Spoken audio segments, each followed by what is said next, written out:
So we talked about the post-war boom and how Warren G. Harding and Calvin Coolidge's economic policies really got the economy going again after a little bit of a downturn immediately following the war. That downturn was mostly linked to the unemployment of soldiers returning from war. Today, soldiers who go away to war are guaranteed their job that they had before they left upon returning home. So they're not going to be replaced. Hopefully these things have been avoided for the future. After a downturn, the economy's going again, and that's why the 1920s get the nickname the Roaring Twenties. Installment buying is really important to the average person and the purchasing of consumer goods. The things that someone would want to buy that they couldn't afford with cash on hand, they could pay for in installments. And we kind of take that for granted today. You go to a store and buy a new washing machine, they usually let you pay for it in installments on one of their store credit cards, interest-free. And it's very similar to this concept from this time period. Things people would want to buy: automobiles, refrigerators, electric or gas stoves, and other kitchen appliances, washing machines, for example.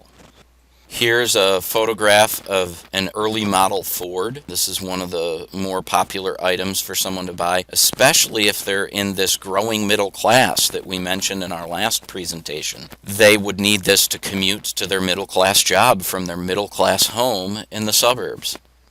And here we are, the growth of the suburbs. The automobile allows for the growth of the suburbs, as does the growth of the middle class, the higher wages that we mentioned in the last presentation. So suburban neighborhoods are really growing. Here's a picture that's a little more accurate to the 1950s, but still a similar style of the neighborhoods that would be popping up in the 1920s. We already mentioned in the last presentation the Red Scare that increased the popularity of organizations like the Ku Klux Klan. Well, there's also some things to add to that. It's not just anti-communist sentiment, there's also a nativist anti-immigrant sentiment. And that is seen in the Sacco and Vanzetti trial, where these men were charged with armed robbery and murder in the first degree. Many historians, whole books have been written by historians, saying that Sacco and Vanzetti were innocent and that they were targeted because they were Italian immigrants. There were many calls for clemency because of the fact that the judge and jury may have been biased against these Italian Catholic immigrants, but despite the protests, both men are executed in 1927. It's still famous today because of the controversy involved. And it is really, again, that term that we already went over, nativism, the term you must know. And this is a perfect example of nativism.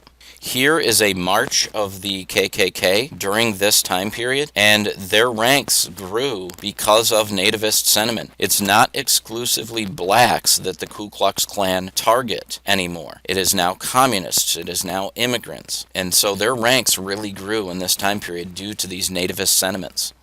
Prohibition. The 18th Amendment to the Constitution is passed in 1919, outlawing the manufacturing or sale of alcoholic beverages. This is important because the wealthy, prior to the institution of the amendment, were able to buy up a lot of alcohol before it became illegal. So they continued to party throughout the 1920s, which was not illegal. Consumption of alcohol was not illegal. However, manufacturing alcohol and selling alcohol were illegal. This gets to be known as the Volstead Act, named for Andrew J. Volstead, the congressman from Minnesota who sponsored the act of Congress that enforced Prohibition. Meant to reduce crime rates, the laws actually had the opposite effect. Mafia men like Al Capone come to power in cities like Chicago as a result. The famous movie, The Untouchables, which is based on an old television series, which is actually based on an old radio show, and I'll come back to the discussion of radio here in a minute, is about the prosecution of Al Capone for tax evasion. Very, very good movie. You should look into it.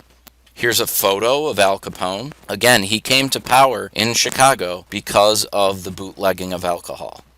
John Scopes is a biology teacher from Tennessee who teaches the science of Charles Darwin and evolution, and unfortunately the state of Tennessee had a law requiring that you teach creationism. Clarence Darrow is a very famous lawyer, defends Scopes against William Jennings Bryan, the famous former populist presidential candidate. And although Scopes is convicted, he is only made to pay a $100 fine, and then years later, the decision is reversed and his fine is returned to him. Here's a photo of John Scopes. This really brings up the debate of science versus religion, and that's how the Regents Exam would word a multiple choice question on this, is what did the Scopes trial represent? And that would be the debate between science and religion. Radio, I mentioned before, is a very popular form of entertainment in the 1920s because of installment buying. It is a device that people can actually afford. And radio shows like The Untouchables would be shows enjoyed by the family in front of the radio. My father, in fact, remembers as a kid listening to The Shadow. And I would compare The Shadow to Batman. Although The Shadow did not wear a fancy suit and didn't have any special gadgets or any special powers, he was just an average guy who no one knew his real identity because he would sneak around. It was vigilante justice, much like Batman is kind of seen as that dark figure who does go after criminals outside of the confines of the law. That is really what The Shadow was, and my dad said he really loved listening to that program. Sports, particularly baseball, become popular. Ty Cobb, Babe Ruth, Tris Speaker, they become household names because people would listen to it on the radio, or if you lived near a city, it was affordable to actually attend a baseball game. Charles Lindbergh becomes famous when he transverses the Atlantic in an airplane for the very first time. And this is all news that is easily spread due to the use of the radio.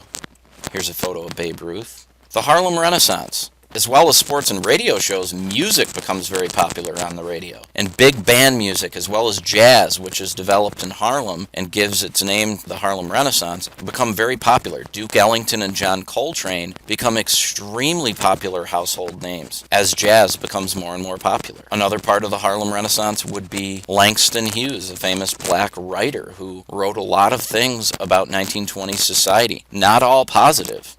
Here's a photo of John Coltrane above and Duke Ellington at the left. This is the end of the presentation. Please make sure that you go and take the online quiz.